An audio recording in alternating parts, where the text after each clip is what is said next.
మొన్న అసెంబ్లీలో మొక్కల కొనుగోలు కేంద్రాలు వెంటనే ప్రారంభించాలని మేము చేసిన ఒత్తిడితో ఈరోజు రాష్ట్ర వ్యాప్తంగా మొక్కల కొనుగోలు కేంద్రాలు ప్రారంభం చేసుకోవడం జరుగుతా ఉంది. ముఖ్యంగా రాష్ట్రంలో దాదాపు 10 లక్షల ఎకరాల్లో మొక్కజొన్న సాగు చేసుకుంటా ఉన్నారు. నిన్నటిదాకా మార్కెట్ లో రైతులకు 1700 రూపాయలు కూడా ఒక క్వింటాల్కు రానటువంటి పరిస్థితి ఉంది. రైతులు బాగా నష్టపోతా ఉన్నారు.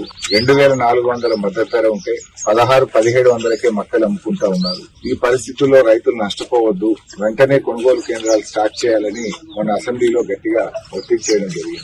ప్రభుత్వం దిగొచ్చి రాష్ట్ర వ్యాప్తంగా కొనుగోలు కేంద్రాలు చేయడం జరిగింది. అయితే ఇప్పటికే కొంత 20-25% మొక్కలు వెళ్ళిపోయినాయి, దళారుల చేతిలోకి వెళ్ళిపోయినాయి. ముందే స్టార్ట్ చేసి ఉంటే రైతులందరికీ మేలు జరిగి ఉండేది. సో రైతు సోదరులందరినీ కూడా విజ్ఞప్తి చేస్తా ఉన్నాం, ఈ కొనుగోలు కేంద్రాలను సద్వినియోగం చేసుకోండి, మద్దతు ధర పొందండి అని చెప్పి రైతులకు పిలుపునిస్తా ఉన్నాం. అదేవిధంగా సన్ఫ్లవర్ కూడా మన ప్రాంతంలో బాగా సాగు చేస్తా ఉన్నారు. సన్ఫ్లవర్ కొనుగోలు కేంద్రం కూడా ఈ రోజు ప్రారంభించడం జరిగింది. సన్ఫ్లవర్ కు 7,721 రూపాయలు మద్దతు ధర ఉంది, 7,721.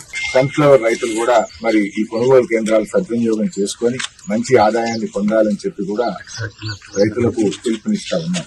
ఈ యాసంగిలో ఇంత మంచి దిగుబడి మన సిద్దిపేట ప్రాంతంలో వస్తుందంటే కాళేశ్వరం ప్రాజెక్టు యొక్క ఫలితమే ఈ అత్యధిక దిగుబడికి ఈ పంటలు పండడానికి కారణం. ఇవాళ సిద్దిపేట నియోజకవర్గం ఒకప్పుడు 8,000 ఎకరాల్లో యాసంగి సాగు ఉంటే ఇవాళ 80,000 ఎకరాల్లో యాసంగి సాగు జరుగుతా ఉంది. అంటే దాదాపు 10 టైమ్స్ పెరిగింది. 8,000 వర్సెస్ 80,000.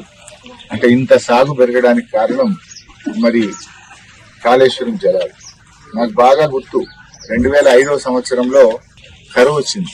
కరువు వస్తే పశుగ్రాస కేంద్రాలు ఏర్పాటు చేశారు.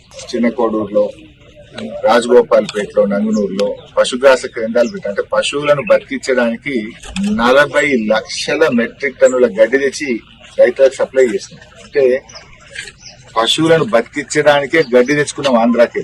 అప్పటి పరిస్థితులు అవి. ఈ రోజు ఏంటి, కాళేశ్వరం వచ్చినాక కరువు అనేది సిద్దిపేట జాడలో కూడా లేదు కదా.